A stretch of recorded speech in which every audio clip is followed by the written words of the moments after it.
예, 오늘 본문은 유명한 이야기죠. 요셉 이야기, 유명한 이야기입니다. 절망 속에서 깨어졌던 한 가정이 이제 회복되는 이야기라고도 볼 수 있습니다. 과거에, 그러니까 22년 전에 요셉은 살해는 당하지 않았지만 그러나 형들에 의해서 인신매매를 당하는 아주 끔찍한 일을 경험을 했죠. 사실 지극히 평범한 가정이었어요. 그 가정에서 형들에 의해서 그런 일이 이제 벌어졌습니다. 이 일을 아마 당하게 되면 가족이라고 해도 가족이 아니라 철천지원수가 되고 다시 관계가 회복되는 일은 거의 불가능하지 않을까 생각을 해봅니다. 오늘 본문은 우리가 이제 45장인데 앞에 44장을 보시면 44장 18절에서 끝절 34절에 걸쳐서 정말 유다의 심금을 울리는 탄원이 나와요. 그 탄원에 요셉이 감동을 했습니다. 그 탄원에 감동한 요셉은 형들이 자신을 판 것은 형들의 잘못이 아니다. 그 허물을 형들에게 돌리는 것이 아니라 하나님의 섭리로 돌리고 있는 것을 우리가 봅니다. 요셉의 이런 신앙, 정말 멋진 신앙이고 성숙한 신앙이라 할 수 있습니다. 자, 오늘 이제 본문이 이제 3절부터 11절 그리고 15절인데 먼저 오늘 이 본문을 통해서 엄청난 고난과 시련 속에서도 하나님의 섭리를 믿고 살아온 요셉을 한번 살펴보도록 하겠습니다. 자, 요셉은 이 45장 들어오기 전에 두 번에 걸쳐서 형들을 시험을 했습니다. 그러니까 자신의 정체를 오늘 밝히기 전에 두 번의 시험을 했는데 그 시험으로 형들이 정말로 정직하고 신실한 사람으로 변해 있구나 하는 것을 그가 확실히 알게 되었습니다. 또한 형들이 과거에 자신을 팔았던 그것도 지금 정말 진심으로 뉘우치고 있구나 하는 것도 알게 됐습니다. 그랬고 또 보니까 형들이 아주 우애가 깊어요. 그리고 부모에 대한 아버지에 대한 효심도 상당히 깊다는 것도 역시 느끼게 되었습니다. 특히 요셉이 기쁘고 감사하고 고마웠던 것은 자기의 친동생 베냐민이에요. 이 베냐민을 이 형들이 엄청나게 아껴주고 있다 하는 거죠. 요셉이 이제 처음에 이 형들이 왔을 때 자기 신분을 이제 숨기고 트집을 잡아서 이집트에 베냐민만 남겨두고 다 이제 돌아가도록 했을 때 넷째 형인 유다가 아까 말씀드린 44장에서 유다가 이제 탄원을 하는 거예요. 거기 보면 내가 대신 인질이 될 것이니까 베냐민은 아버지께로 돌아가게 해주십시오. 이렇게 이제 요구를 합니다. 왜 그러냐? 거기 44장 31절에 보시면 만약에 베냐민을 두고 가면 우리 아버지가 과거에 잃은 자식이 있는데 그 요셉 때문에 정말 어렵게 살지만 그런데 베냐민을 의지하고 지금 살고 있는데 만약에 베냐민이 가지 않으면 우리 아버지는 죽을 겁니다. 그래서 베냐민을 꼭 돌려보내야 된다는 거죠. 자, 형들은 요셉의 시험에 의해서 정탐꾼으로도 몰리고 또 도둑으로도 몰렸어요. 그래서 그럼에도 불구하고 그들은 원통해하거나 하나님을 원망하지 않았습니다. 과거에 동생을 판 일에 대해서 정말 인신매매를 한 그 일에 대해서 하나님께서 벌하신다. 이렇게 그들은 받아들였습니다. 우리가 창세기 44장 16절 같이 한번 읽어보겠습니다. 시작. 유다가 말하되 우리가 내 주께 무슨 말을 하오리까? 무슨 설명을 하오리까? 우리가 어떻게 우리의 정직함을 나타내리까? 하나님의 종들의 죄악을 찾아내셨으니 우리와 이 잔이 발견된 자가 다 주의 노예가 되겠나이다. 하나님이 종들의 죄악을 찾아냈다. 과거의 동생 판 일을 하나님께서 지금 자기들에게 벌을 주고 있다. 그렇게 생각을 합니다. 그리고 42장 21절에도 보면 그렇다. 아우의 일로 우리가 지금 벌을 받고 있다. 이렇게 그들이 인정하고 고백하는 것을 볼 수 있습니다. 그런데 이 요셉은 오히려 형들을 안심을 시키죠. 그 5절에 보시면 당신들이 나를 이곳에 팔았다고 해서 근심하지 말고 한탄하지도 말아라. 이렇게 하면서 이제 형들을 안심시킵니다. 왜 요셉이 그 끔찍했던 사건 그것을 다 덮어주고 형들을 용서를 해줍니까? 요셉이 용서해 주는 것은 바로 형들의 진정한 뉘우침 때문에 그랬어요. 몇 번 시험을 해봤더니 형들은 진심으로 그것을 뉘우치고 잘못됐다고 생각을 하고 있었습니다. 뉘우침이 없는 자는 용서받을 준비가 되어 있지 못한 자들입니다. 용서에는 반드시 진정한 뉘우침이 선행되어야만 합니다. 죄를 지은 인간이 그 스스로 잘못을 인정하고 고백하고 돌아설 때 참된 용서가 이루어지고 그 공동체는 사랑의 공동체, 화평의 공동체가 될 것입니다. 이것은 비단 가정만 그런 것이 아닙니다. 국가에 이르기까지 우리 사회를 보면 정말 많은 갈등과 분열, 특히 이제 대통령 선거를 앞두고 치유할 수 없을 만큼 찢어지는 것은 아닌가 이런 생각도 해봅니다.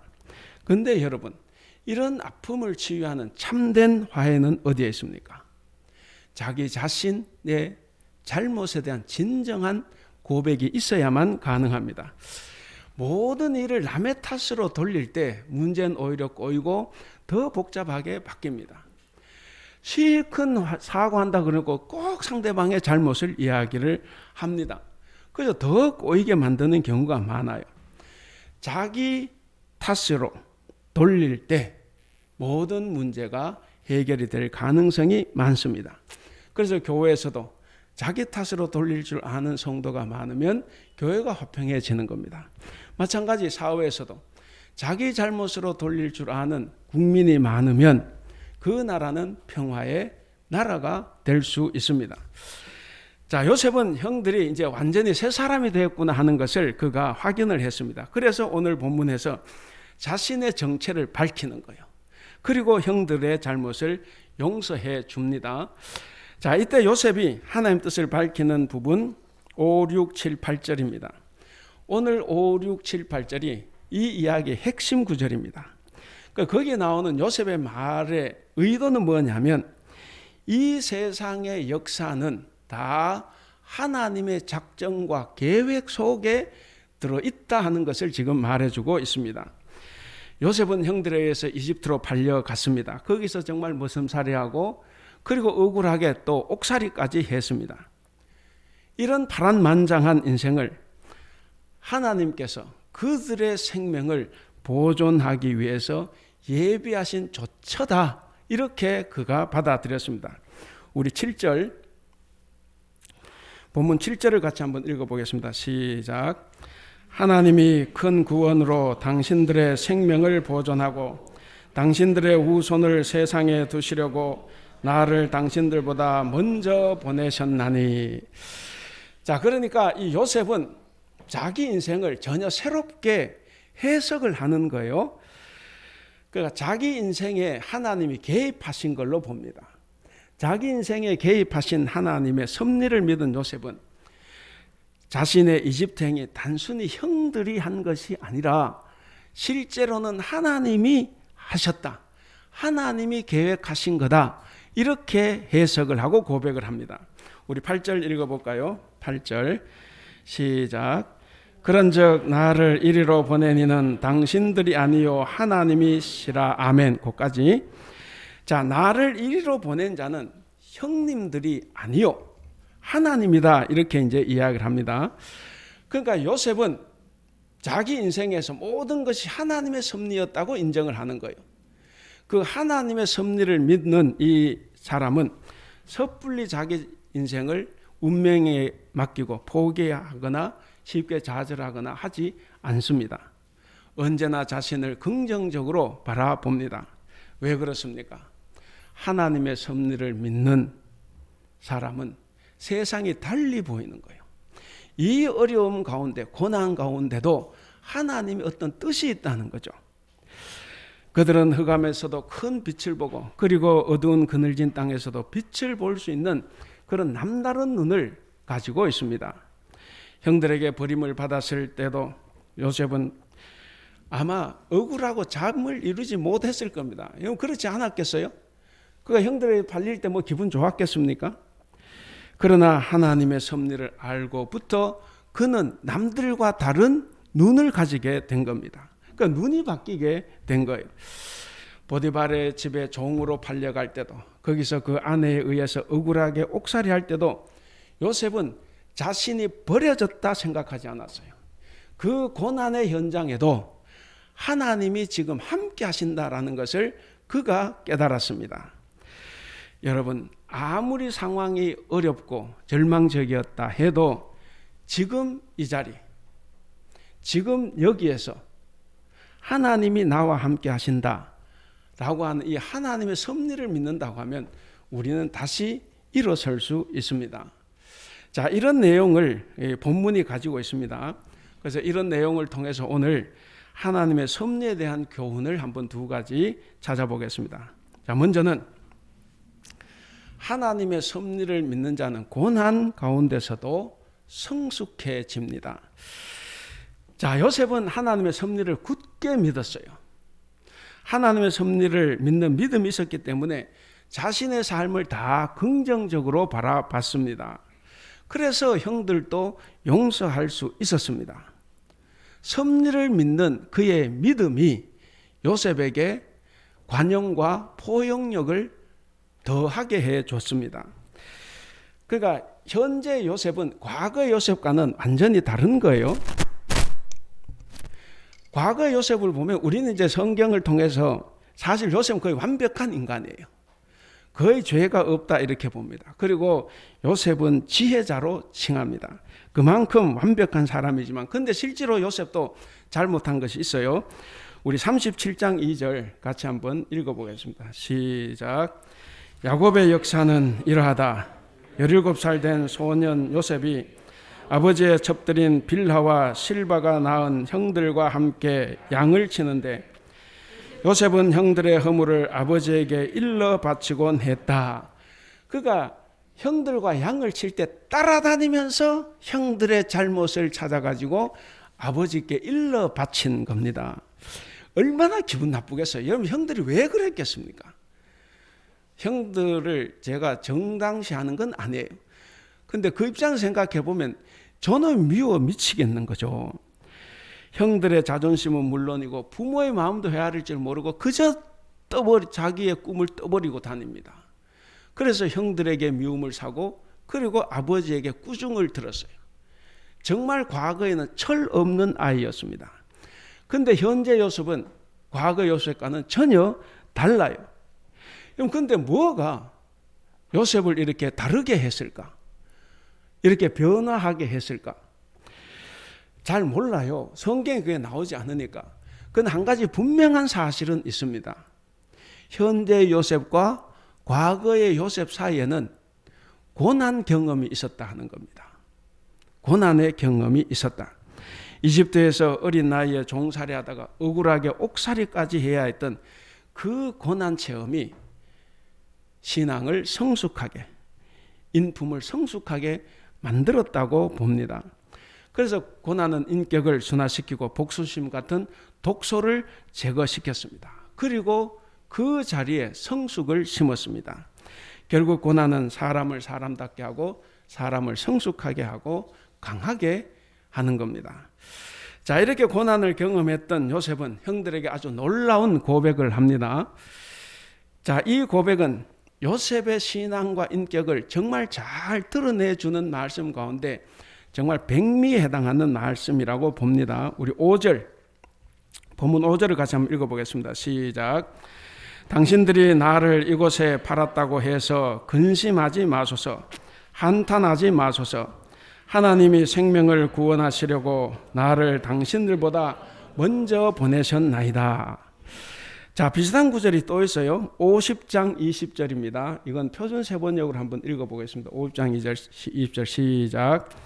형님들은 나를 해치려고 하였지만 하나님은 오히려 그것을 선으로 바꾸셔서 오늘과 같이 수많은 사람의 생명을 구원하셨습니다. 자, 이 50장 20절 한번 보세요. 이 50장 20절을 보면 요셉은 형들의 잘못을 잘했다고 말하지 않아요.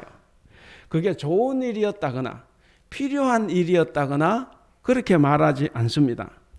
그리고 그러한 일을 했는데 거기에 무슨 이유가 있었다라고도 말하지 않아요. 거기에 보시면 형들의 의도는 악한 의도였다고 말을 합니다. 그런 악한 의도였음에도 불구하고 하나님은 그것을 선으로 바꾸셨다. 이걸 지적하는 말이에요. 형들이 악하지 않았다고 말하는 게 아닙니다. 여러분, 우리가 당하는 고난 중에 가만히 보면 하나님 뜻 안에 있는 하나님의 섭리일 수도 있고 하나님의 뜻 안에 있는 섭리가 아닐 수도 있어요.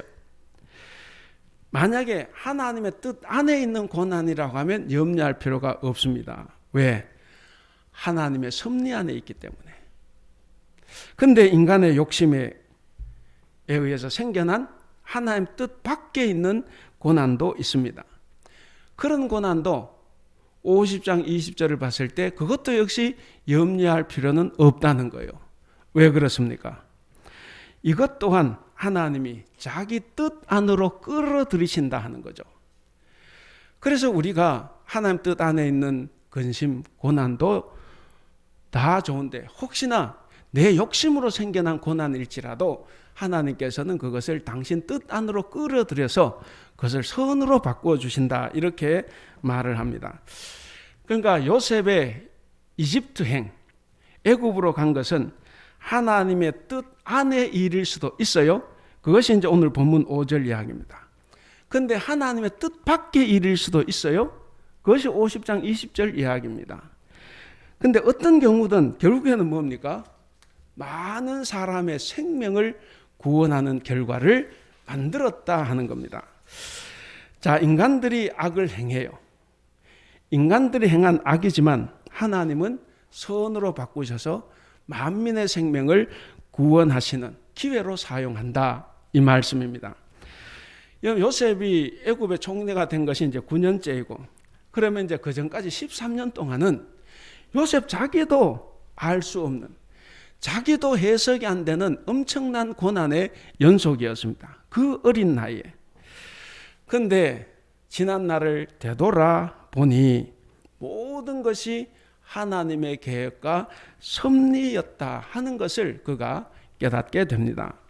그래서 하나님의 뜻대로 형들과 화해를 하고 이제 밝은 미래로 새 출발을 하게 되었습니다.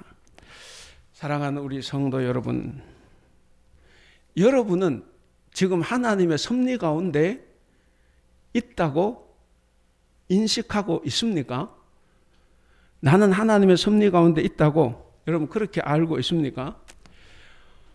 혹시나 그렇지 않다고 하면 한번 여러분들의 과거를 지금 한번 이렇게 돌아보십시오. 과거를 돌아보면 여러분 어떻게 하나님의 섭리를 느끼겠습니까?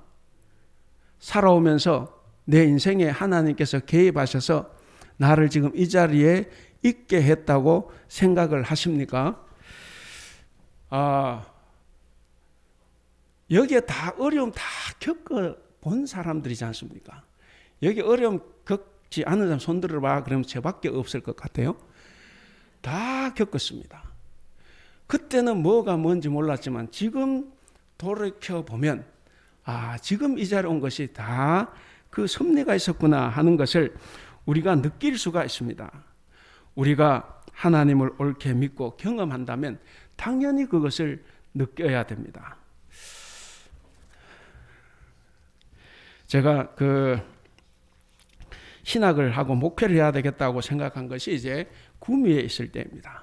구미 고3 때, 거기 이제 80년대 근로자들의 삶이 굉장히 어려웠어요.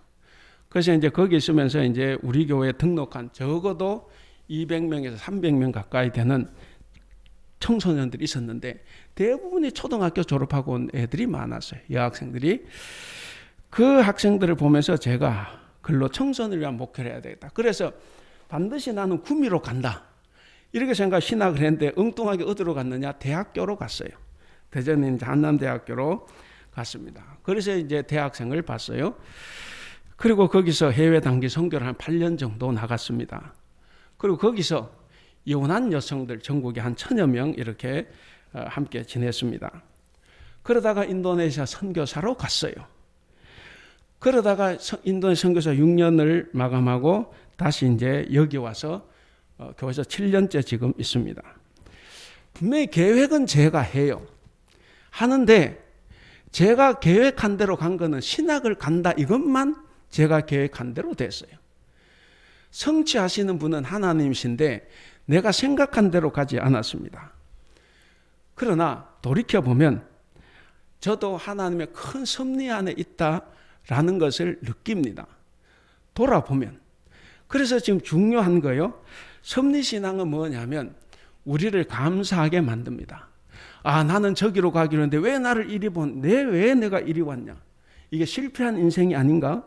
라고 빠질 수도 있지만 그러나 섭리신앙은 우리를 감사하게 하고 하나님을 찬양하게 합니다. 그렇게 되지 않을 수가 없어요. 물론 우리가 살아가면 하나님 섭리라고 말하기 어려운 것들도 많이 있습니다. 불행과 악, 그거죠. 성실하게 살았는데도 가난해서 벗어나지 못합니다. 정말 열심히 믿었는데도 불치병에 걸렸어요. 해외로 입양 가는 애들도 있습니다. 정말 내가 열심히 살았는데 무지하게 살았는데도 이 고난이 끝나지를 않아요. 그런데 보면 정말 뻔뻔하고 악한 이들은 잘만 살아가요. 이런 것을 보면 하나님의 섭리라고 말할 수 있을까? 여러분 어떻게 생각하십니까? 저는 이 질문에 대답은 하지 못합니다. 제가 알 수가 없어요. 그런데 오늘 성경 본문에서 말하는 사실은 이겁니다. 불행과 악도 하나님의 섭리다 하는 거예요. 요셉은 자신을 팔아넘긴 죄로 불안해하는 형들에게 근심하지 말라고 말을 했습니다. 자, 그 일은 형들이 하는 게 아니라 하나님이 하신 거다 하는 거죠. 그래서 아까 읽어본 대로 나를 이리로 보내니는 당신들이 아니요 하나님이십니다. 여러분, 형들이 오래전에 요셉을 팔았던 것은 분명히 죄악입니다. 그건 용서받을 수 없는 거예요. 성경은 그 자체를 정당하다고 말하지 않습니다. 그런데 그런 인간의 악을 넘어서는 하나님의 섭리가 있다 하는 거예요. 하나님은 악마저도 통치하신다 하는 것을 우리에게 말씀하고 있습니다. 우리는 일상에 푹 빠져 있으면 이것을 잘 느끼지 못할 수도 있습니다. 그래서 우리는 요셉을 한번 바라봐야 돼요. 요셉을 한번 바라보면 요셉은 인신매매 당하듯이 이집트로 팔려갈 때 여러분 한탄하지 않았겠습니까? 아마 절망해서 밤잠을 이루지 못했을 겁니다. 그 어린 나이에. 그런데 어느 때인가는 모르지만 세월이 흘러가다 보니 그 모든 것이 하나님의 섭리였다라는 것을 그가 깨닫기 시작을 한 겁니다. 여러분, 그가 그것을 깨달음으로써 그는 신세 한탄을 하거나 그러지 않았습니다. 여러분, 현재는 과거의 미래입니다. 그러므로 오늘의 시각으로 한번 과거를 바라보면 과거의 그 어려웠던 시절을 내가 어떻게 지나왔나, 하나님께서 나를 어떻게 인도하셨나 하는 것을 우리가 느낄 수가 있을 겁니다. 그때 비로소 하나님의 섭리가 우리 눈에 보이기를 시작합니다. 따라서 하나님의 섭리에서 볼 때 우리에게 현재의 삶, 현재의 삶이라는 것은 정말 중요합니다. 성경이 우리에게 가르치는 삶은 현재가 중요하다고 모든 성경이 가르쳐요. 그래서 요셉도 마찬가지예요. 이런 면에서 요셉을 보면 하나님의 섭리를 기준으로 자기의 삶을 해석해 가는 이 요셉의 영성은 정말 대단한 겁니다. 보복할 수 있는 순간에 보복하지 않았어요. 정말 보복할 수 있는 절호의 교회지 않습니까? 그것이 하나님의 정의를 드러낸다고 우리가 설명할 수도 있어요. 그런데 보복할 수 있는 순간에 보복하지 않고 오히려 처절한 고난 속에 있을 때 그 이면에서 역사하시는 하나님을 인식을 했습니다. 하나님의 섭리를 봤어요. 그래서 이 형들을 만났을 바로 그때 형들을 용서한 거예요. 형들을 용서하고 형들과 화해를 했습니다. 바로 성숙한 인간이 되었다 하는 겁니다. 고난은 우리가 어떻게 해석하고 대처하느냐에 따라서 우리에게 독이 될 수도 있고 약이 될 수도 있습니다. 우리에게 디딤돌이 될 수도 있지만 걸림돌이 되기도 합니다. 그러니까 어떻게 해석을 하느냐예요. 자, 고난이 유익한 약이 될 수 있는 이유는 뭡니까? 이 고난의 과정을 통해 신앙으로 더욱 성숙해지는 기회가 되기 때문입니다. 고난은 우리에게 더 성숙한 기회를 줍니다. 사랑하는 우리 성도 여러분, 그래서 우리도 요셉처럼 매 순간 하나님의 섭리를 믿고 살아가야 합니다. 요셉에게 있는 이 고난의 영성과 임마누엘의 영성, 이 두 가지 영성이 저와 여러분들에게도 넘치기를 바랍니다. 자, 두 번째는 하나님의 섭리를 믿는 자는 어떤 고난도 이겨낼 수 있습니다.